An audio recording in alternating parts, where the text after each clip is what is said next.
Hi students, let us today start the third chapter of compiler design, that is called syntax analysis or parsing. So in the last chapter what we have seen is the lexical analyzer or scanner. It takes the input strings of a given programming language and split them into a valid set of tokens. Now this valid set of tokens then analyzed by the syntax analyzer, and they are regrouped or recombined to create, so it is a parser or syntax analyzer, so they are regrouped or recombined to create a tree-like data structure called as abstract syntax tree in such a fashion that the leaves of those, so the leaf nodes of those tree are the tokens, token 1, token 2, like this. And if you read those tokens from left to right, you will get the entire sentence of the input string. Okay, so the main task of, so let me write it down formally. So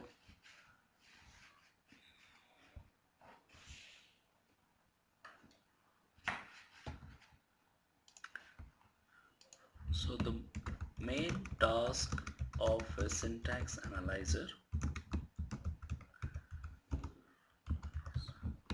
is to recombine the valid tokens from lexer, obtained from lexer,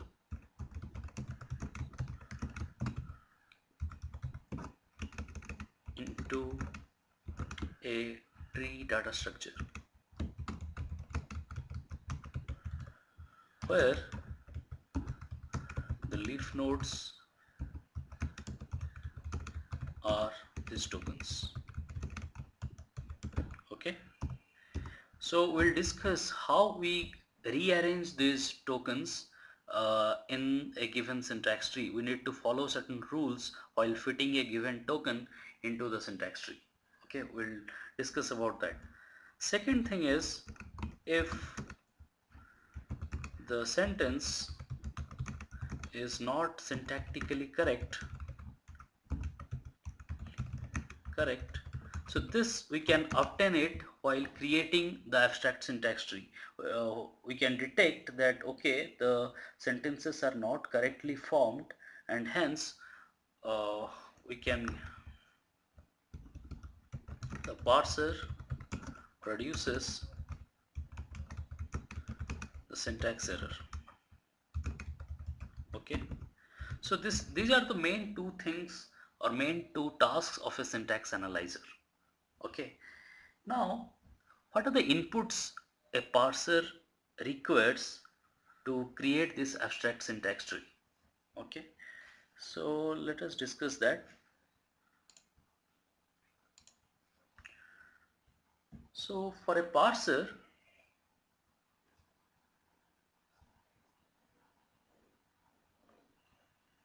the first input is what we call as valid set of tokens.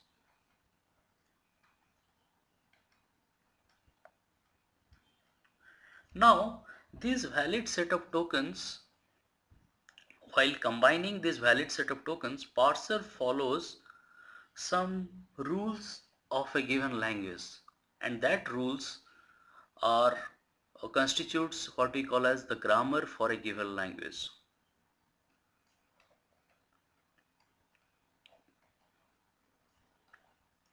Okay, so the parser takes a grammar file and takes the valid set of tokens, and it creates the AST or the abstract syntax tree. Understand? So let us discuss what is the meaning of a grammar. Okay, so there are, as I have discussed in the automata theory class, there are three ways to look at a language Okay, one is called the machine way of looking at a language.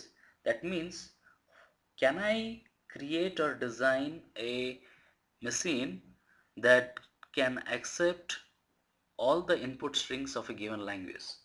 Okay, so a language can have a machine that accept a language, or it can have a grammar that can generate the strings of a language. Okay, so can I generate the strings of a given language by following some rules? So that is what grammar means. Okay, so mathematically I can say that the grammar is a four tuple thing. Okay, what are these four tuples? So one is called the set of terminals. One is called the set of, this is called the set of non-terminals represented by capital V. Suppose I have a set of terminals represented by capital T. I have a set of productions or P. So these are the productions, and so the production is represented like alpha, an arrow, beta.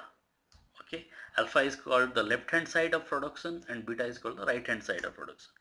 And we have the start symbol S, so which is one of the non-terminal. Okay, so in this way mathematically we represent a grammar as a four tuple. Okay, now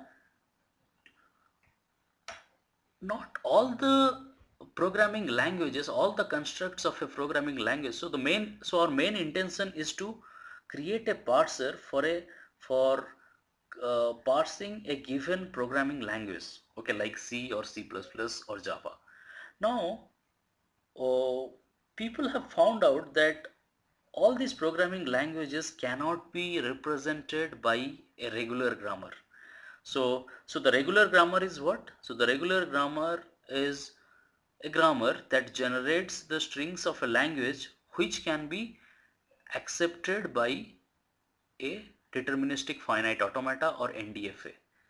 In other words, all the regular grammar, we can generate the strings of a language by using regular expressions. Okay, so regular grammar uh, is a way to define regular expressions. Okay, and most of the programming languages does not have this uh, means all the constructs of this programming languages cannot be represented by regular grammar. Okay, and hence we follow another type of grammar called as context-free grammar. Okay, so let me define what a context-free grammar is all about. So context-free grammar, or we shortly call it as a CFG. Okay,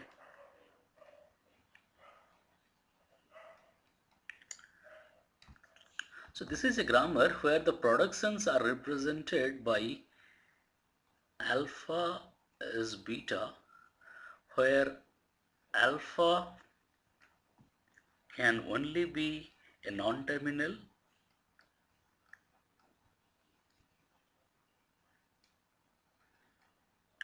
and beta can be a terminal or non-terminal, or it can be empty. Okay, so so this defines a context-free grammar, and we use mainly context-free grammar uh, because most of the programming languages are covered, can be covered by following the rules of this context-free grammar. Uh, but regular grammar we cannot create the syntax tree of a given programming language. For example, suppose I write a plus b or a plus b. So this parenthesis matching cannot be done through a regular grammar. For that we need to follow a context-free grammar. Okay, let us I'll give you a small example of a how we write a context-free grammar for a given syntax of a language.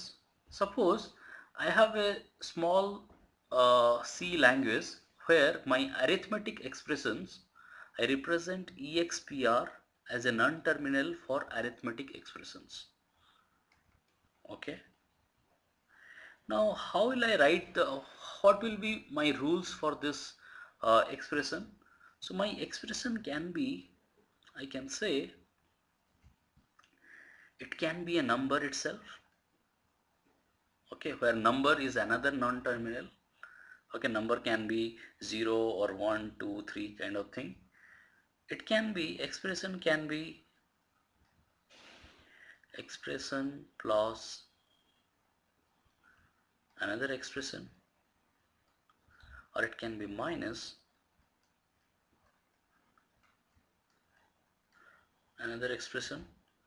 It can be into, multiplier, or divide.